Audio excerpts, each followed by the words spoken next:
मैं एक मुसलमान हूं अल्हम्दुलिल्लाह, और मेरा अकीदा ये है कि अल्लाह मुसलमानों का भी खुदा है, अल्लाह हिंदुओं का भी खुदा है। जो मुसलमान नहीं, अल्लाह सब इंसानियत का खुदा है। अल्लाह रब्बुल आलमीन है, रब्बुल मुस्लिमीन नहीं है। मानते हैं ना इस बात को? आप मानते हैं ना? और मेरा मानना यह है कि अल्लाह इंसाफ करने वाला है, अल्लाह इंसाफ करने वाला है ना। हमारा मानना यह है कि अल्लाह सुब्हानहू व तआला इंसाफ करेगा। अल्लाह सुब्हानहू व तआला दुनिया में भी इंसाफ करेंगे, और अल्लाह जब हशर का मैदान खड़ा होगा तो अगर कोई राय बराबर नेकी करेगा तो अल्लाह उसका सिला देगा, कोई राय बराबर गुनाह करेगा तो उसका अल्लाह के पास उसको जवाब देना है। ये मेरा अकीदा है। अब आप बोलेंगे संविधान में ये कहां से है?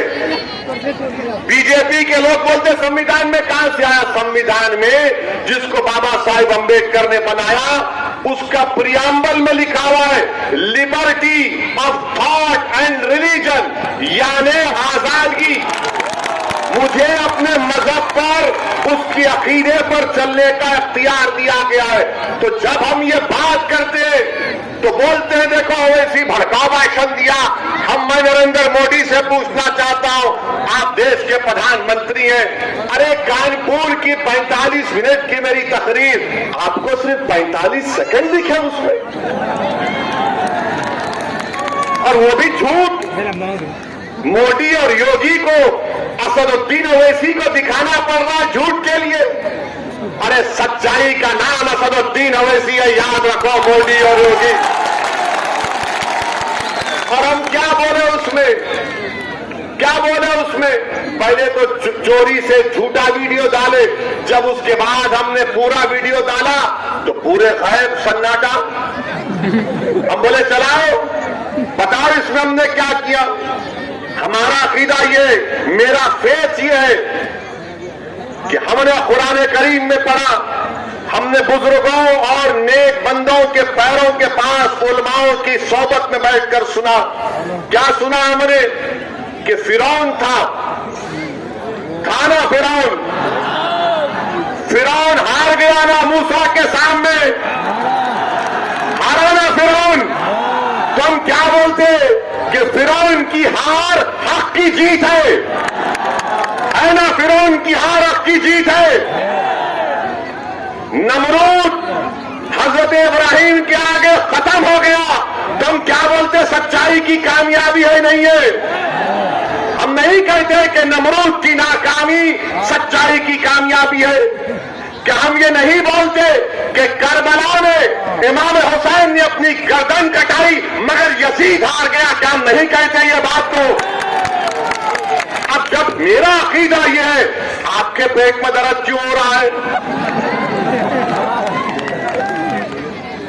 ये कहे कि ओवैसी को नहीं कहना चाहिए था, ओवैसी को यह कहना चाहिए था कि फिरौन जीत गया, नमरूद जीत गया, खुदा ना खास्ता यजीद जीत गया।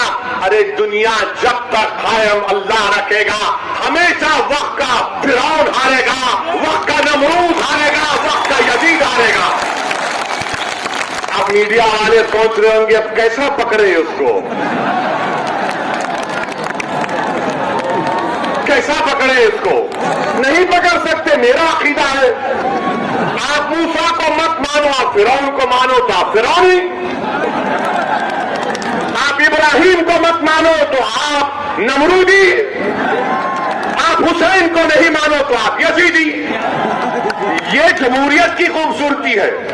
मैं तो ये नहीं कह रहा कि मैं ही सच हूं, मैं ये कह रहा हूं कि मेरा मानना ये है। इसीलिए हम कहते हैं कि जो जालिम है उसका खातिमा होगा। हो सकता है कि मेरी जिंदगी में ना हो, मेरे बच्चों की जिंदगी में हो जाएगा। अच्छा, आपको मालूम नमरूद को कैसे उसका खातिमा हुआ? नमरूद का खातिमा कैसे हुआ मालूम आपको? नमरूद का खातिमा ऐसे हुआ कि अल्लाह ने उसके दिमाग में एक लंगड़े मच्छर को डाल दिया था। लंगड़ा मच्छर नमरूद की दिमाग में चला गया। अब उस नमरूद के पास वक्त का बादशाह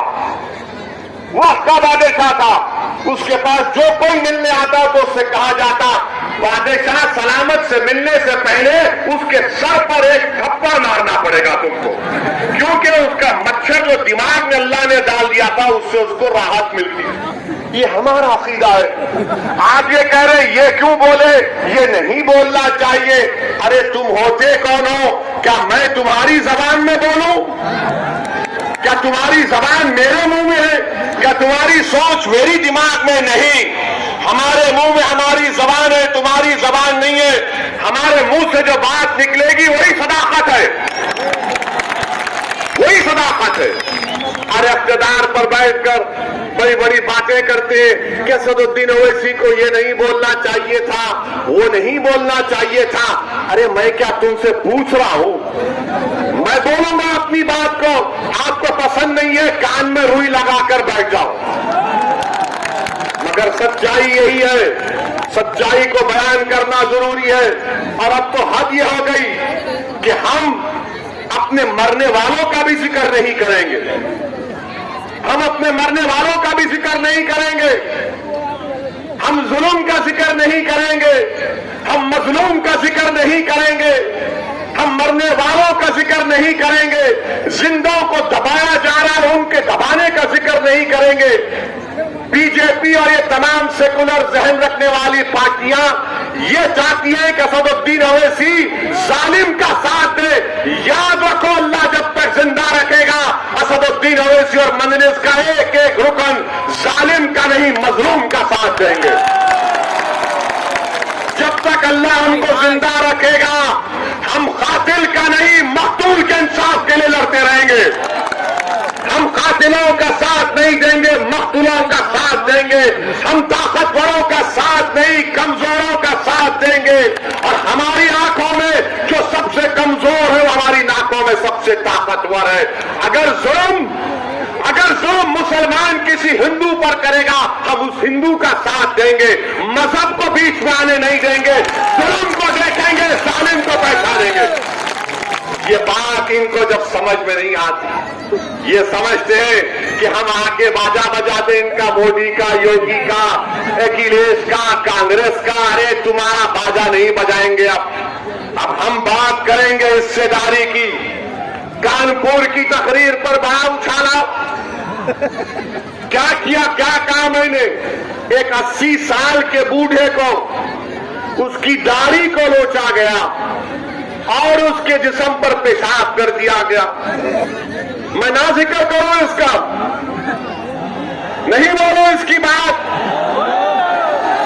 तो आप फैसला करो। मैं वोट हासिल करने के लिए नहीं कह रहा हूं। 80 साल का बूढ़ा अगर हिंदू भी होता तो वैसी लड़ता, उसके लिए लड़ता रहेगा। मगर आप बात ही नहीं करते, आप बोलते ही नहीं। अब तो ऐसा बना दिया जा रहा है कि हम अपने जुल्म का, अपने कमजोरों का भी जिक्र ना करें। मेरे अजीज दोस्तों और बुजुर्गों, यहां पर मैं आप तमाम के दरमियान में खड़े होकर अल्लाह से दुआ करता हूं। अब हम दुआ भी कर रहे हैं तो इनको पसंद नहीं आ रहा बीजेपी के लोगों को। कैसे दुआ कर रहा है ये? दुआ करना है, आप आमीन बोलो मत बोलो, अल्लाह सुनने वाला है। मैं अल्लाह से दुआ करता हूं कि CAA NRC का जो एहतजाज यहां पर आपने किया, आप तमाम लोग काबिल मुबारकबाद है। मैं आपको सलाम करता हूं। अल्लाह आपकी इन तमाम कुर्बानियों को अल्लाह कबूल करे। आपने बड़े मसाइब और मुश्किलात में से एहतजाज को किया। अल्लाह आपकी एक एक कुर्बानी को अल्लाह कबूल करे और अल्लाह आप तमाम के दर्जात में बुलंदियां अता फरमाए। अल्लाह सुब्हानहू व तआला, आपने हक का साथ दिया था, अल्लाह हक को गालिब करेगा।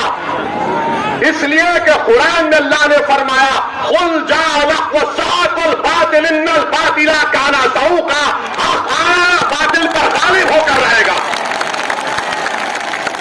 ये मेरा अकीदा है, आप मत मानो। मेरा फेथ है liberty of thought and religion. Bharat के संविधान का हिस्सा है, आपको नहीं मानना मत मानो। मैं अल्लाह से दुआ करता हूं कि यहां पर जो पुलिस की फायरिंग में मोहम्मद शफीक जो 40 साल के थे उनको शहीद कर दिया गया, उनकी जान ले गई। अरमान 24 साल का बच्चा, मुकीम 20 साल का, रशीद 27 साल का जो अपाहिज था, सीधा हाथ काम नहीं करता था, मोहम्मद अबरार 26 साल का, मोहम्मद हारून 36 साल का, नबी जान 22 साल का। मेरी अल्लाह से दुआ है कि अल्लाह सुब्हानहू तआला हशर के मैदान में अल्लाह उनको उसी कपोल से उठाएगा, तुम देखना हम गवाह रहेंगे इंशाअल्लाह। और तुम इनको मुर्दा मत समझो, ये जिंदा है, क्योंकि कुरान में अल्लाह ने फरमाया कि शहीदों को मुर्दा मत को अल्लाह उनको ग़िज़ा देता। मेरी अल्लाह से दुआ है अगर आप इन मक़तूलीन, इन जो जिन हजरात को शहीद कर दिया गया CAA-NRC के एहतजाज में, अगर आप उनके माँ बाप को जानते हैं, उनके दोस्त को, उनको भाई को जानते हैं, तो मेरा पैगाम पहुंचाना, उनसे कहना कि मैं तुम्हारा बेटा नहीं हूं मगर मैं तुम्हारे गम को अपने सीने में महसूस करता हूं।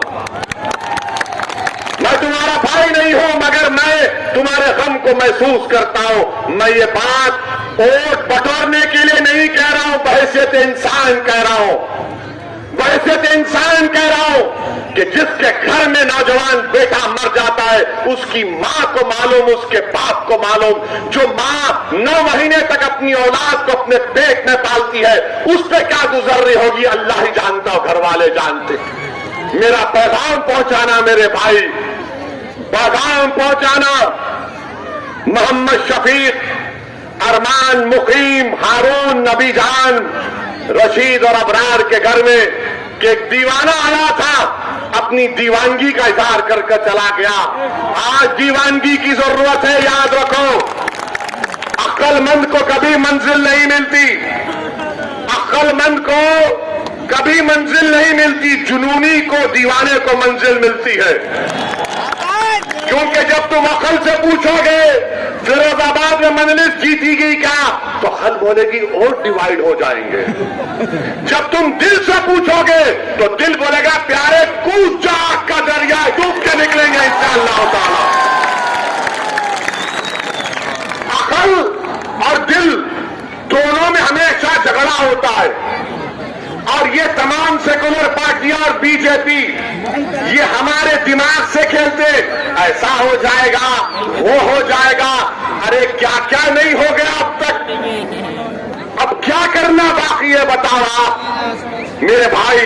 क्या ये बात गलत नहीं है कि एक 32 साल अहमद नबी, जिसको CAA के प्रोटेस्ट में गिरफ्तार किया गया था, अहमद नबी को भी मेरा सलाम। अहमद नबी कैंसर का पेशेंट था, यहां की पुलिस ने गिरफ्तार किया, उसको कीमियोथेरेपी ले जाने की इजाजत नहीं दी। अब आप बोलेंगे कहां से कह रहे हैं, मीडिया की रिपोर्ट है, मुझ पर केस बुक करना करो, मैं तो आपका समधी बनने और दामाद बनने तैयार हूं, मुझे उसकी परवाह नहीं है, सच्चाई को बयान कर रहा हूं।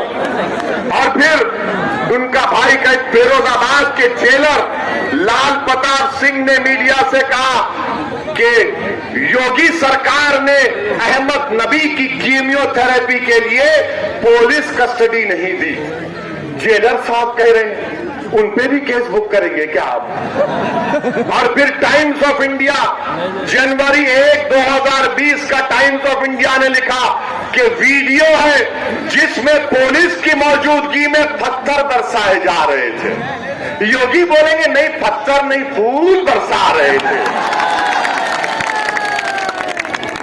ये सब है, इसका जिक्र क्यों कर रहे हो? ऐसी करूंगा जिक्र क्योंकि दुनिया में जब तक नाइंसाफी का जिक्र नहीं होगा, इंसाफ नहीं होगा। याद रखो, नाइंसाफी का जिक्र करना जरूरी है इंसाफ को मजबूत बनाने के लिए।